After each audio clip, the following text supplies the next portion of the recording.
avant rek Sénégal lenn rek a fi nekkoon ñoo xamante ni il gouvernait voilà avec un gouvernement policier di def lu leen neex gabegie corruption loolu yëpp jeex na nañu def l'état des lieux l'état des comptes on pose les jalons pour un Sénégal vraiment émergent pas un Sénégal qu'on dit prétendre émergent il y a des gens qui vivent dans une insolente opulence il y a des gens qui vivent dans une extrême pauvreté dafa war a jeex nit ñi di dee ci hôpital yi nit ñi di dee ci gaal yi ay policiers di jël bal di dóor nit ñi te amul enquête amul te loolu dafa war a jeex il faut qu'on mette au cœur de la réflexion au cœur des préoccupations sénégalaises l'être humain dafa am solo gis nga suñu maam yi ay animistes la ñoon boo déggee ñu naan animiste c'est quelqu'un qui sait que la nature est animée par des forces par des énergies qui nous dépassent cette énergie-là c'est qui c'est l'être humain qui est au cœur de la réflexion humaine mais pas l'argent ay daraja yooyu yëpp amul solo nañu jël ak yelleef loolu la ñu tubaab bi rawee voilà alors donc mi noonu exactement vous l'avez dit dañuy génn ci benn système duggaat ci benn système mais est-ce que ce serait évident exactement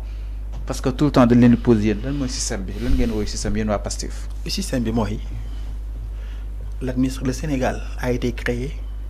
tubaab bi ñoo ko créé pour servir intérêt tubaab bi loolu ay système bi Sénégal boo gisee gouvernement bi suñu xaalis kan moo ko gérer tubaab bi suñu police kan moo koy formé tubaab bi suñu armée kan moo koy formé tubaab bi l'armée sénégalaise est l'une des armées man sama domaine de compétence loolu la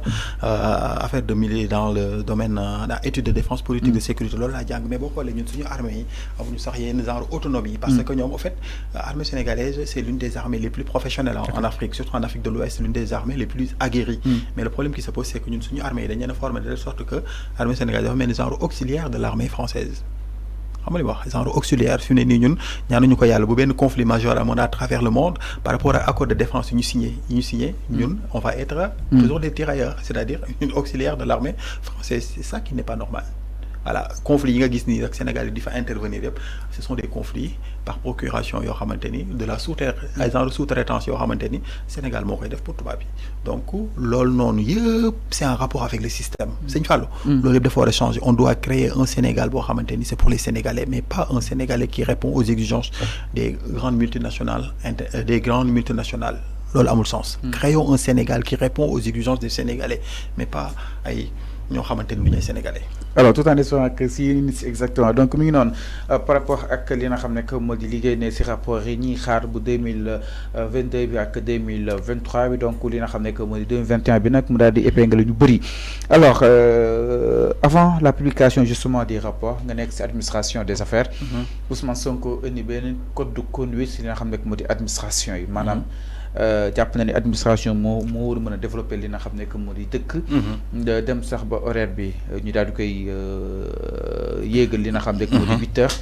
ñëpp daal di ñëw liggéey si exactement ban jàngat nga si def c'est de la rigueur Ousmane Sonko dafa am rigueur Bassirou Diomaye Faye dafa am rigueur Pastef dafa am rigueur donc coalition Diomaye c'est la rigueur Sëñ Fallou man maa ngi jàngale bitim réew maa ngi liggéey bitim réew avant jàngale bi am na lu ma doon liggéey mais gis nga man sama école bi may jàngale gis nga su ma xëyee suba à chaque fois su ma xëyee suba proviseur bi mi may xaar ci buntu bi c'est un haut fonctionnaire chaque jour bu ma xëyee mi may xaar ci buntu bi moom mooy mujjee génn mooy tëj école bi mais man avant may ñëw Sénégal man fii laa jàngee le plus souvent même parfois voilà proviseur yi le plus souvent wala le principal dañ daan ñëw en retard ou bien autre chose bu weesoo loolu même après man avant may ñëw France liggéey naa fi tuuti le plus souvent ñi mën a liggéeyandool pendant 4 ans presque ñi mën a liggéeyandool le plus souvent dañ daan ñëw en retard man 8 heures laa daan commencé et 7h45 daf ma daan fekk sama bureau j'étais dans la microfinance mais man su ma mësaan a pare ñoom bu ñu mësaan ñoom ay 10 heures la ñuy ñëw 11 heures mais yenn saa yi dañuy teel a ñibbi tey gis nga li Ousmane Sonko wax loolu la gis nga haut fonctionnaire dafa am solo référence nga c'est l'État ce n'est pas même dans les affaires privées c'est l'État donc l'État boo dee représenter l'État da nga war a doon quelqu'un boo xamante ni exemplaire da nga war a nekk quelqu'un d'exemplaire quelqu'un qui pose des actes qui sont implacables actes yoo xamante ni actes yu voilà yu responsable la actes yu exemplaire yoo xam ne nit ñi dañ lay xool à travers ces actes mais boo deful loolu noonu État bi ça va être une sorte de mamboula ku nekk lu la neex ngay def c'est le cas du Sénégal moo tax Sénégal demul fenn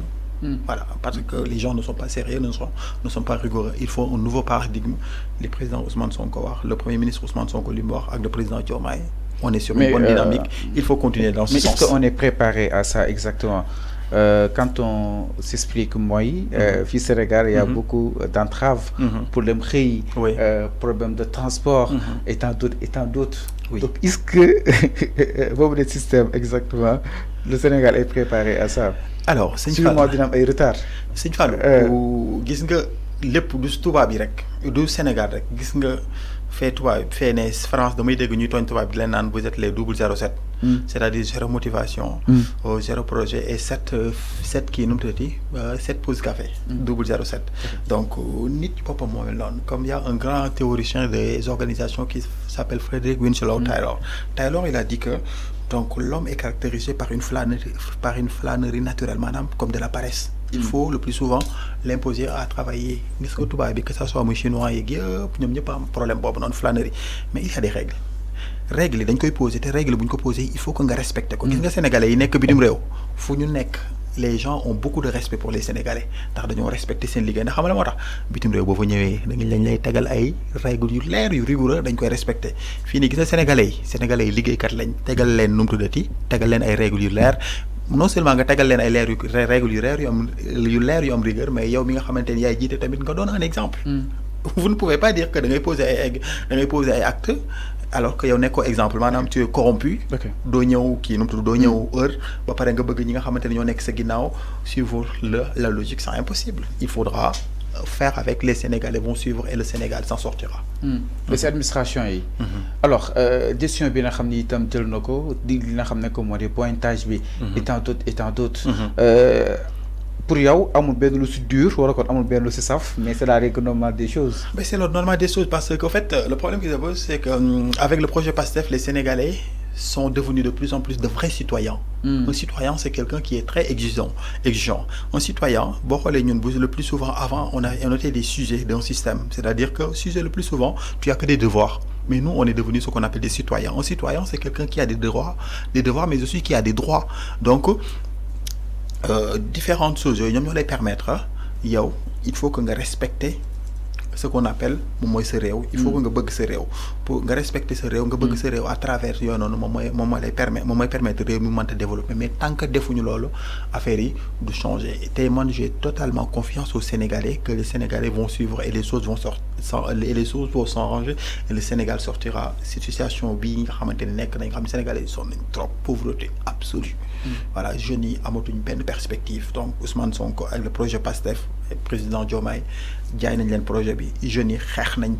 on s'est battu dans les rues dans la diaspora partout pour qu'ils arrivent au pouvoir arriver nañu au pouvoir ñu ngi poser les actes les jeunes vont suivre les Sénégalais vont suivre parce que Sénégalais yi dañoo am une grande sympathie sur le duo Ousmane Sonko et président Diomaye. dañ ñëw exactement si duo bi ba tey. Alors mu nekk benn balayage bu mag. ci administration yi. contrat fictif yi et tant d'autres. Est-ce que jàpp nga ni gafa gay xaalis gi doon dugg si li nga xam ne moo di administration bi mën na participer quelque chose seen projet. Activement dañuy effectivement ça va s'y participer activement. Contrat fictif yi. Voilà en fait il y a combien d'emplois il y a des gens comme li ñuy wax noonu toog muy dox. ça sert à quoi man am na ñoo xamante ni gis naa leen bañ nekkee booy daaw ñu def dara jàppal bàyyi voilà ñenn ñi sax ñu ngi woon école ñenn ñi jàngoon nañ métier boo ñëwee gis leen ay excellents plombiers lañ ay excellents nu mu tuddati ay menuisiers ay mécaniciens et cetera mais am na ñoo xam daaw ñu def dara dañ daan topp ay nit du nguru rek mais man gis naa leen ba ma ñëwee ma gis naa leen ñu nekk dans une situation très confortable lan moo leen ko may toog muy dox c'est pas normal dans un pays normal gis nga tubaab yi nga nekkal xoola boo ñëwee jékki-jékki rek nga commencé yor oto bu rafet nekk sa situation changé ñu gis la defoo dara il se méfie de toi. Parce que ñoom dañoo am degré de moralité boo xam ne moom moo lay permettre mënuñoo nekk ci yenn situation yi tey mérito wuñ ko mais ñun dans notre pays nit ki mën na jékki-jékki rek am lu ko neex. personne ne s'en occupe nit ñi sax dañuy dem di dungur loolu noonu dafa war a jeex ñu indi paradigme bu bees maanaam Sénégal lépp loo fi am da nga ko war a mérito mais pas ay jël ay contrat fictif ay jël ay nit di leen fay te. Sëñ Fallou xam naa ñoo xamante ni depuis bien avant may liggéey bien avant may dem France man France 2013 laa fa agsi rentrée 2013 pour dem jàngi mais bien avant gis naa leen ñuy liggéey que ça soit dans la fonction publique ou bien autre chose mais jusqu'à présent kenn intégré wu leen ma ñàkk sama ndey ils vivent dans des conditions très difficiles ñoo xamante ni ñu ngi fii ni Ndakaaru ci société di liggéey mais kenn intègre amuñu CDI amuñu congé amuñu dara ci chantier Diamniadio yi amuñu retraite amuñu dara ils travaillent dans des conditions très pénibles am na ñoo xam ne defuñu dara on les paye, on les met dans d'excellentes conditions. C'est un pays, Sénégal, c'est un Sénégal marqué par des injustices. Il faut une transition. La transition est en cours. Le Sénégal est en patience. Nous devons transition. Indi Sénégal, Sénégal, alors donc mi ngi noonu exactement par rapport ak li nga xam ne moo di suñu troisième alternance Bassirou Diomaye Diakhar Faye ak ki nga xam ne moo di Ousmane Sonko daal di woote li nga